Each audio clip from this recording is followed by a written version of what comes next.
कल को दिसंबर में गुजरात के चुनाव हो रहे हैं। अब जनता कह रही है ये गुजरात हारेंगे। अब अगर ये गुजरात हारेंगे तो ये 10 दिन पहले चिट्ठी लिख देंगे चुनाव आयोग को कि भाई हम गुजरात को और महाराष्ट्र को एक कर रहे हैं, इसलिए गुजरात के चुनाव टाल दो। गुजरात के चुनाव टल जाएंगे।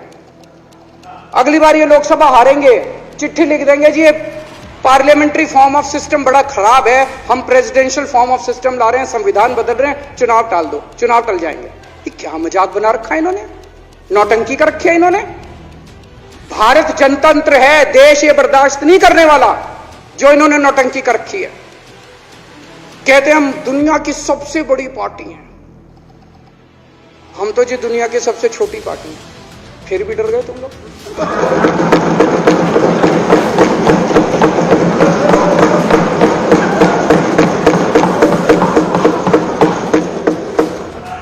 दुनिया की सबसे बड़ी पार्टी दुनिया की सबसे छोटी पार्टी से डर के भाग गई।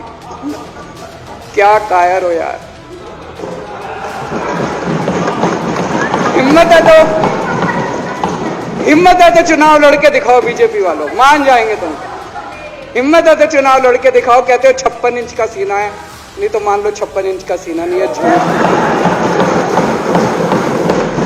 नहीं तो मान लो कुर्ते के नीचे 56 इंच का सीना नहीं है, झूठ है ये। कल मैंने देखा, आपको भी बुरा लगा, मैं आपके कमरे में जब चाय पीने आया, आपने मेरे साथ अपना दुख शेयर किया कि जब एलजी साहब ने भाषण शुरू किया, ये सारे खड़े हो गए नारे लगाने। क्या कश्मीर फाइल्स टैक्स फ्री करो, और पीछे से 2 जने कह रहे थे दारू की दुकानें बंद करो।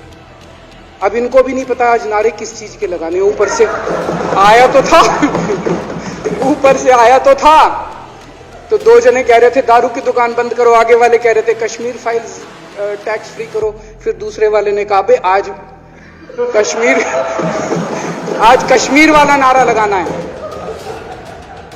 तो जैसे रैलियां होती हैं उसमें कुछ टीवी वाले माइक लगा देते हैं कि हाँ जी किस लिए आए हो, तो वो यूं यूं देखता है किस लिए।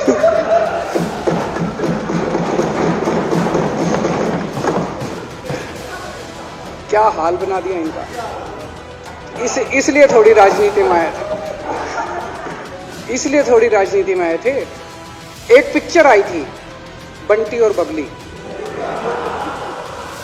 उस पिक्चर में एक सीन था, कुछ लोग एक नेता के घर के सामने जाते हैं, हमारी मांगे पूरी करो, हमारी मांगे पूरी करो। नेता बाहर आता कहता है क्या मांगे हैं, तो सारे एक दूसरे की तरफ, उनको पता ही नहीं क्या मांगे। आज सारे देश की सारी भारतीय जनता पार्टी एक पिक्चर के पोस्टर लगा रही है गली गली में जाके। पूरी सारी भारतीय जनता पार्टी देश में एक पिक्चर के पोस्टर लगा रही है। इसलिए राजनीति करने आए थे, पिक्चरों के पोस्टर। अपने बच्चों को क्या जवाब दोगे? घर जाके बच्चे पूछेंगे पापा क्या काम करते हो? पिक्चरों के पोस्टर लगाता हूं।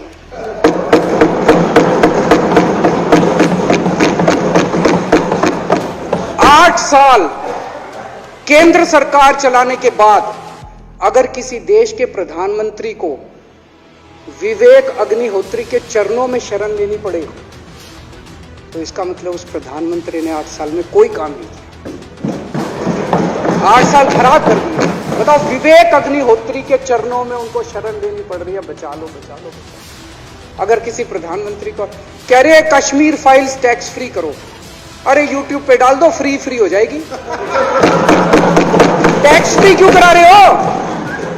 इतना ही तुमको शौक है, विवेक अग्निहोत्री को बोलो यूट्यूब पे डाल देगा, सारी पिक्चर फ्री है, सारे जने देख लेंगे एक ही दिन के अंदर। टैक्स फ्री की क्या जरूरत है? यूट्यूब पे क्यों नहीं डाल? कल एक मैंने अखबार में पढ़ा, हरियाणा के अंदर एक भारतीय जनता पार्टी का ही एक एमएलए था, उसने कहा आज मैं पार्क के अंदर इसकी फ्री स्क्रीनिंग करूंगा। तुरंत विवेक अग्निहोत्री का ट्वीट आया खट्टर साहब के, खट्टर साहब देखो ये फ्री में कर रहा है, इसको बोलो टिकट लेके करेगा। भाई साहब, कश्मीरी पंडितों के नाम पे कुछ लोग करोड़ों रुपए कमा रहे हैं और तुम लोगों को पोस्टर लगाने का काम दे दिया। आंखें खोलो, क्या कर रहे हो तुम लोग? वो करोड़ों कमा गया, कश्मीरी पंडितों के नाम पे करोड़ों कमा गया और तुम लोग पोस्टर लगाते रह गए। क्या हाल बना दिया तुम लोगों का यार, आंखें खोलो तुम लोग।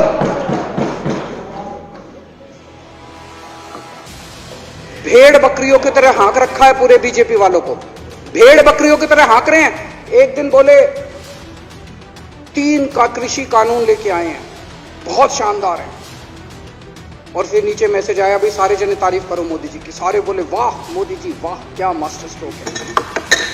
और मेरे को याद है इसी सदन के अंदर इन लोगों ने उन 3 कानूनों की खूब तारीफ की थी, बोले क्या मास्टर स्ट्रोक है और क्या शानदार कानून लेके आए। 1 साल के बाद फिर आया भाई 3 कानून वापस ले लिए, बोलो फिर तारीफ करो मोदी जी की, भाई कानून बेकार थे मोदी जी क्या। इसी सदन के अंदर इन लोगों ने इतनी बेशर्मी, दिमाग पे ताला लगा रखा, इन्होंने कहा वाह मोदी जी वाह, क्या 3 कानून खराब थे आपने वापस ले लिया, देश को बचा लिया। क्या मास्टर स्ट्रोक, ये क्या हाल बना दिया आप लोगों का यार। फिर थोड़े दिन बाद बोले भाई दारू की दुकानों के खिलाफ करो, फिर सारे जने दारू की दुकान बंद करो, दारू की। अब दारू ठीक हो गई दिल्ली में, आजकल तो शोर नहीं करते तुम लोग। अब कश्मीर फाइल आ गई, पहले कृषि कानून, रोज काम दे रखा है तुमको, कुछ ना कुछ ऊपर से आ जाता है, काम दे रखा है। अब दारू की दुकानें। मेरा एक ही निवेदन है मेरे बीजेपी के साथियों से, आप तो अपने ही हो, आप तो सब मेरे छोटे भाई, बड़े भाई, बिदुरी साहब तो बड़े भाई है मेरे, आप तो सारे अपने हो यार। थोड़ा सा देश के बारे में सोचो, थोड़ा देश के बारे में सोचो।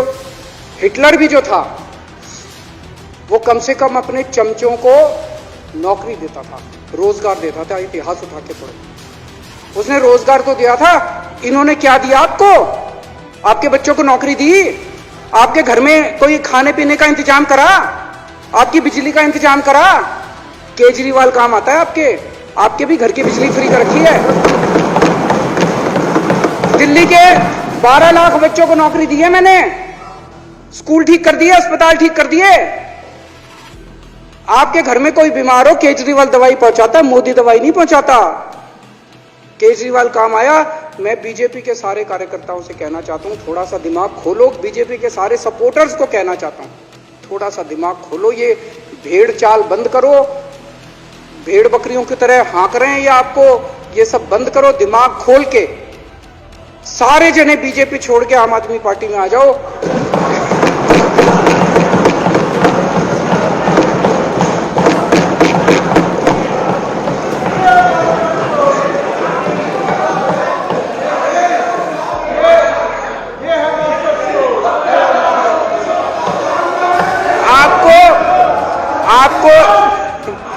आपको इज्जत मिलेगी, सम्मान मिलेगा, आपसे कतई झूठे नारे नहीं लगवाएंगे। राष्ट्र निर्माण में आपको साथ लेंगे, हम राष्ट्र निर्माण करेंगे आपके साथ मिलकर। ये पोस्टर भी नहीं लगवाएंगे झूठी फिल्मों के। और जो भी करना हो, कम से कम यार ये पिक्चर का प्रमोशन करना तो बंद करो। ये गंदे लगते हो तुम लोग, अच्छी शोभा नहीं देता आप लोगों को यार। आप अच्छे आदमी हो, कुछ करने आए थे राजनीति में, कहां पिक्चर के पोस्टर और प्रमोशन करने में लगा दिया। कल एलजी साहब की स्पीच पूरे देश ने सुनी। एलजी साहब को एक तरह से केंद्र सरकार का नुमाइंदा माना जाता है।